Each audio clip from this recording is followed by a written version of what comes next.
அன்னையே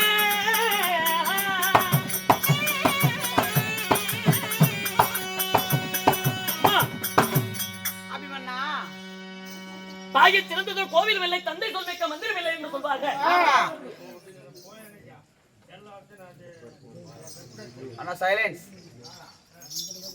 ஆகையால் என் தாயாகிய சுபத்திரைக்கு தங்கள் மகனாகிய அபிமன்யு அடிபடிந்தேன் அம்மா. தாயே நலமாக வாழ்ந்திருப்பாய். இருந்தாலும் என்னை அதிவிரிவாக அழைத்து வர சொன்னீர்களாமே, என்ன காரணம்? எதற்காக என்ன கூப்பிட்டீங்க? மகனே, அம்மா உன்னை பார்ப்பதற்காக உன்னுடைய தந்தையாரும் உன்னுடைய தாய் மாமனும் வந்திருக்கிறார். மகனே, குருச்சேத்திர சம்பவமிலே பாரத போர்க்களமானது நடந்து கொண்டிருக்கிறது. இந்த பாரத போர்க்களமானது நடந்து கொண்டிருக்கும் தருவாயிலே என் தாய் மாமனும் என் தந்தையாரும் அனகுஞ்சமா நகரம் வந்தார்களா? என்னமோ ஏதோ என்று தெரியவில்லை. எங்கம்மா, எங்க அவங்க? மகனே, அவரை பார்ப்பதற்கு முன்பதாக தாயுடைய வார்த்தையை கேளடா. இதோ பாரத போர் நடந்து கொண்டிருக்கிறது.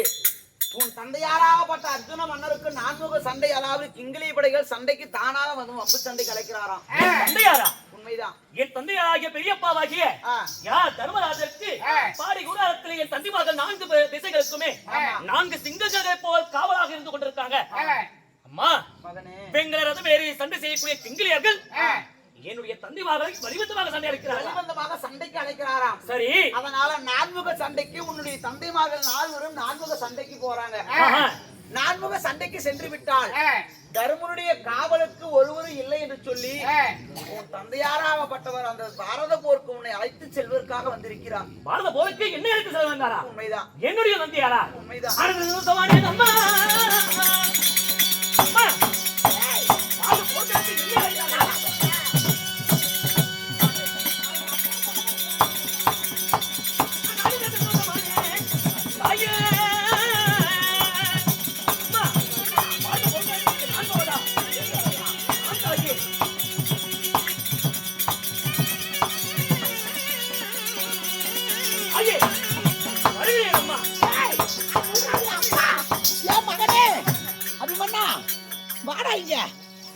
இவ அவங்க அப்பனுக்கு மேல இருக்கிறாயா? அம்மா, மகனே, 38 நாள் பாரத போர்க்களமானது குருச்சேத்திரம் நடக்குது. என் தந்தைமார்கள் என்னை சண்டைக்கு அழைத்திருக்காங்க. நான் இத்தனை ஆனந்த சந்தோஷத்தோடு படும்பாவின் ஐவண்டுகளாகிய அந்த புல்லுருவி கூட்டங்களை நான் குருச்சேத்திர சமூகமையிலே நேருக்கு நேராக எதிர்கொள்ள போகிறேன். அம்மா, எனக்கு தாங்கள் விலையானது கொடுங்க. நான் உடனடியாக புறப்படுகிறேன் குருச்சேத்திர சமூகமிக்கு. அடிச்சா பல்லு சில்லற கசாத கொட்டி போயிடும். நானே ஒரு மகனை வச்சிருந்து சண்டைக்கு அனுப்பான்னு உங்க அப்பன்ட்ட அழுது புலம்பிட்டு இருக்கிறேன் நானு. நீ உங்க அப்பனுக்கு மேல வாய் வார்த்தை வாயிலுக்கு உடனே சண்டைக்கு போறேன்னு சொல்லியது நியாயமா? மகனே, இதோ தாய்க்கு மகன் எதற்காக பிறப்பது? நான் தாய்க்கு ஒரு மகனாகப்பட்டவன் எதற்காக பிறப்பது? திங்க முடியாத சாதத்தை திங்க பிள்ளை, தூக்க முடியாத சாத சுமைய தூக்குவதற்கு பிள்ளை. அவையா தந்தைக்கு ஒரு கஷ்டம் என்றால் அது பெற்ற மகனுக்கு இல்லையா? நான் சொல்வதை கேளடா. நீ 5 சிறு வயது அறியாத பருவம், கொஞ்சம் சிறு வயது குழந்தை பருவம், பால்வனம் மாறாத பச்சளம் குழந்தை, நீ உனக்கு என்ன தெரியும்? அந்த பாரத போருக்கு சென்றால் சண்டால துரியர்களும் சும்மா விடுவார்களா? நான் சொல்வதை கேளு. உங்க அப்பா வந்து கூப்பிடுவாரு. உங்க அப்பா கூப்பிடும் போது நான் வரலன்னு எனக்காக ஒரு வார்த்தை சொல்லு. அம்மா, அதுக்கப்புறம் அவங்கள நான் பாத்துக்கிறேன். தாயே, என் தந்தையார் குருச்சேத்திரத்துக்கு அழைக்கும் பொழுது நான் வரலன்னு சொல்றதா? உண்மைதான். புலிக்கு பிறந்தது ஒரு பொழுதும் பூனையாகுமா? அப்படி பூனையாக இருந்து விட்டாலும் நகங்கள் எல்லாம் போய்விடுமா? தாயே, ஒரு பொழுது முடியாது. என் தந்தையாருடைய நாவில இருந்து வார்த்தை வெளி வருவதற்கு முன்பதாக வில்லிலே இருந்த புறப்பட்ட அம்பு போல் குருச்சேத்திரமானது புறப்பட்டு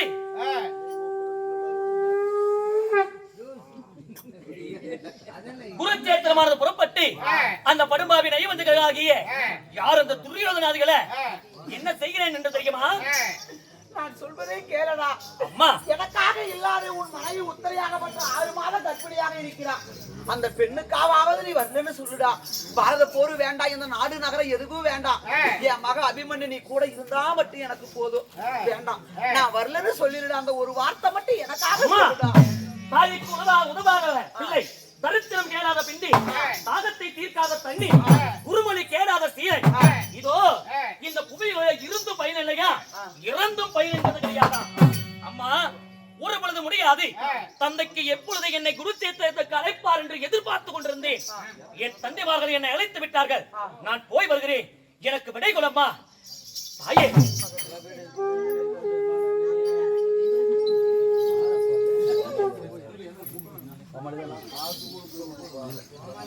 ஆகையால் ஒரு பொழுது முடியாது. நான் போய் வருகிறேன் அம்மா. எங்கே என்னுடைய தாய் தந்தைமார்கள்? அம்மா, ஆமா, தன்னுடைய திட்டை பொறுப்பாளர்களுக்கு அடிபணிந்தேன் மாமா. அப்பா, வாழ்க உன்னுடைய தமிழ், வளர்க உன்னுடைய வீரம். அப்படியா? வலே வலே அபிமன்யு. மாமா, ஆனகுந்துமா நகரத்தை தேடி நீங்கள் இருவரும் வந்திருக்கிறீங்க. என்ன காரணம், ஏது காரணம் என்று தங்களுடைய நாவால் தெரிந்து கொள்ளலாமா? அனைத்தும் தெரிந்து கொண்டு எங்கெல்லாமல் தெரிந்து கொள்ள வேண்டுமா? மாமா, உனக்கு ஆஹா. உன் வீரத்திற்கு சரியான நேரம் வந்து விட்டது என்று. அப்படியா? மாமா, உன் தந்தைமார்கள் 4 பேரும் நான்முக சண்டைக்கு செல்ல உன் பாலி குணத்தில் இருக்கின்றாரே தருமர், அவருக்கு நீ காவலாக புறப்பட வேண்டும். மாமா, உண்மைதான். பாடி குடாரத்திற்கு காவலா? ஆமா மாமா, இந்த பாலகனாகிய இந்த அபிமன்னனை பாடி குடாரத்திற்கு காவலுக்கு அழைத்து போகத்தான் வந்திருக்கிறார். மாமா, நான் எதிர்பார்த்த காரியமே வேறு. என்ன காரியம்? குருச்சேத்திர சமூகமைக்கு என்னை சண்டைக்கு அழைத்து போவீர்கள் என்று சந்தோஷத்தோடு இருந்தேன். மாமா, என் பெரிய தந்தையாகிய தர்மனுக்கு நான் பாடி குடாரத்துக்கு காவலுக்குத்தான் என்னை அழைத்து போக வந்தீரா? அபிமன்னா, 4 திசைகளிலிருந்து கிங்கிலவடிகள் எங்களை சண்டைக்கு அளிக்கிறார்கள். உன்னுடைய தந்தைமார்கள் நாங்கள் 4 பேர்களுமே நாங்கள் 4 திசைகளாக சென்று விட்டால் உன்னுடைய பெரிய தந்தை தாராபுரத்தை தர்மராஜருக்கு பாடிக்கூடார காவலுக்கு யாரும் இருக்க முடியாது. அதனாலே அந்த பாடிக்கூடார காவலுக்கு தான் என்று உன்னை அழைக்கலாம் என்று வந்திருக்கின்றோம். ஆனால் இந்த துரியோதனாதிகள் சர்வ சாதாரணப்பட்டவர் கிடையாது. அவர் செய்த சூழ்ச்சியால் தான் நான்முக சண்டைக்கு உன் தந்தைமார் புறப்படுகிறார்கள். தந்தையாவளக்கூடிய தருமர் தனிமையில் இருக்கும் பொழுது அந்த துரியோதன படையால தந்தை உயிருக்கு ஆபத்து வரலாம். அவருடைய உயிர் போய்விட்டா இந்த போர்க்கிழமை நின்றுவிடும். கௌரவர்களை நாட்டை ஆடு விடுவார்கள். பாண்டவர் தோற்று போய் விடுவார்கள். அப்படியா? ஆமா மாமா, படுமாவின் ஐவந்தகளாகிய கௌரவனாதிக என் தந்தையாருடைய சிரத்தை ஒருபொழுதும் கொய்ய முடியாது. வீரத்திலும் தீரத்திலும் சிறந்தவனாகிய இந்த வாழ்வீரோ அபிமன்யு இருக்கும் வரையிலே என்னுடைய பெரியப்பாவாகிய தருமனுக்கு எந்த ஒரு ஆபத்தும் நேராமல் படிக்கு நான் காத்து வருகிறேன். அப்படியா? ஆமா. பாத்தியாமா, நீ என்னமோ பயப்படுற பையன் எவ்வளவு தெளிவா பேசுறான் பாத்தியா? விடுமாவா போறேங்கிறான். நீ என்னமோ இவ்வளவு பயப்படுறிய? போறியா இல்லையா? ஆமா, தாங்களுடைய வார்த்தை இருந்தால் போதும். உடனடியாக புறப்படுகிற குருச்சேத்திரத்திற்கு.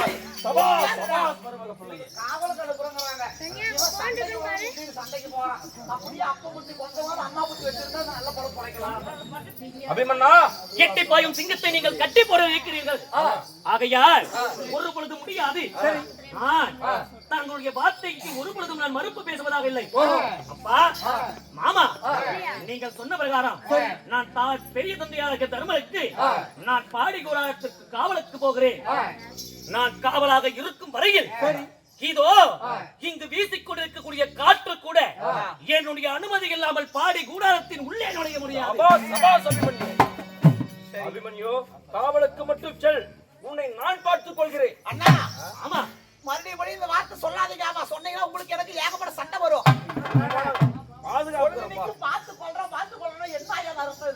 இல்லம்மா, பாதுகாப்பு தர்றேன். என்னுடைய அருள் உனக்கு நிச்சயமாக இருக்கும்.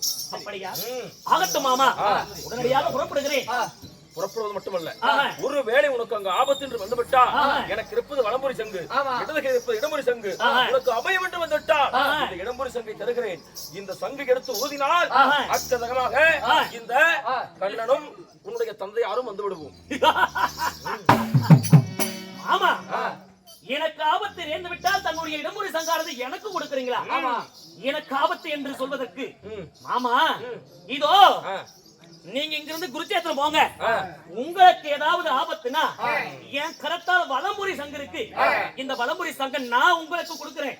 உங்களுக்கு ஆபத்து என்றால் வலம்புரி சங்கை நாகத்தை முடக்கினார் அக்கணமே இந்த அபிமன்னன் நான் வந்து நிற்பேன். ஆபத்தை காப்பாற்றேன். என்னுடைய மகனுடைய உங்களுடைய வீரத்தை பார்த்து விட்டு உங்களுக்கு ஏதாவது ஒரு ஆபத்து வந்தால் ஆஹா. அந்த வலபுரி சங்கை நீங்கள் ஊதினால் ஆஹா. உங்களோட உயிரை வந்து காப்பேன் என்று என் மகன் கூறுகிறார். என் உயிரை காக்க வந்த உத்தமனே ஆமா. அபிமன்யு ஆ. உன் வீரமாக இருந்தாலும் இந்த இடபுரி சங்கை வைத்துக்கொள் தக்க சமயத்தில் உதவும் தங்களுடைய வார்த்தைக்கு இணங்கி இந்த இடம்புரி சங்கை நான் பெற்றுக் கொள்கிறேன். அப்படியா? நான் போய் வருகிறேன். வெற்றி நமது. அப்படியா? புறப்பட்டு வா. வருகிறேன் மாமா. போய் வா. பாடிக்குறாளமானது போய் வருகிறேன். போய் வா.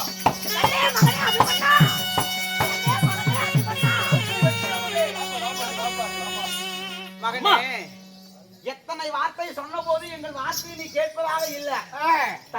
தந்தையுடைய காவலுக்கு நீ போய்தான் ஆக வேண்டும் என்று முடிவெடுத்து விட்டாய். நான் பிடித்த முயலுக்கு 3 காலம் நீ வாதம் செய்யற. உன் வாதத்தை மீறி என்னாலையும் பேச முடியாது. சரி, நீ வெற்றிகரமாக சென்று வா. அப்படி செல்வதாக இருந்தா உடனடியாக புறப்படுகிறேன் பாடிக்குறாத்திற்கு. வெற்றி வெற்றி என்று வெற்றி மனசார்ந்து கொட்டி என் தந்தையாராகிய தர்மருக்கு எந்த ஒரு ஆபத்தும் நேராம நான் காத்து வருகிறேன் தாயே. சரி அபிமன்னா, நீ போவதாக இருந்தால் உன்னுடைய மனைவி உத்தரையாகப்பட்ட உத்தரகுமாரி 6 மாத கர்ப்பிணி பெண்ணா இருக்கிறார். அவருக்கு முன்பதாக உன் மனைவியை அழைத்து உன் மனைவிடத்தில் ஒரு வார்த்தை சொல்லிட்டு அதற்கு பிறகு நீ காவலுக்கு போப்பா. ஏன்னா போன கணவர் எங்க இருக்கிறான்னு தெரியாம தன் மனைவி அழுது புலம்புவா. அதனால நீ ஒரு வார்த்தை சொல்லிட்டு போனா அவ கொஞ்சம் தைரியமா இருப்பா. இல்ல என்னதான் என்னை பெற்றது என்னுடைய தாயாக இருந்தாலும் பெண் புத்தி பின்புத்தி ஆகையா ஏமா நான் என் பெரியப்பாவுடைய காவலுக்கு போறேன். போய் பொண்டாடி கிட்ட சொல்லிட்டு போன்னு சொல்றையே தாயே, புறப்படுத்த முடியாது. உடனடியாக புறப்படுகிறேன், காவலுக்கு போக வேண்டும். மனைவி என்றவள் 1000 மந்திரிக்கு சமமாமா. அதனால மனைவியிடத்தில் விடைபெற்று போனா போகக்கூடிய காரியமாகப்பட்டது ஜெயம் பெறும் என்று சொல்லி பெரியவர்கள் சொல்லி இருக்கிறாங்க. அதனால அவள் இடத்துல கர்ப்பிணி பெண்ணா இருக்கிறவ அவ மனசு போனாத நல்லபடியா போய் பார்த்து பக்குவமா அவனை சொல்லிட்டு போயிட்டு வாப்பா. ஏன்னா அவளும் மாசமா இருக்கிறாள், கர்ப்பிணி பெண்ணா இருக்கிறா. சரியம்மா, உடனடியாக புறப்படுகிறேன். என் மனைவியாகிய உத்தரையை சந்தித்து விடை பெற்ற பிறகு புறப்படுகிறேன். மீண்டும் சொல்கிறேன், பதனமாக சென்று வா. நீ வரும் வரை உன் தாய் உனக்காக நான் அரண்மனையிலே காத்திருப்பேன். கவலைப்பட வேண்டாம் தாயே. பதனமாக மீண்டும் அரண்மனை திரும்பி வருகிறேன். போய் வாருங்கள்.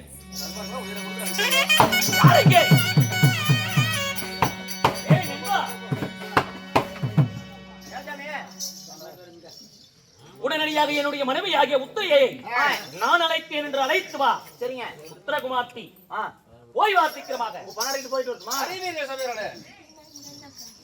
அபிமன்யுவாகப்பட்டவன் மனைவியாகப்பட்டவன்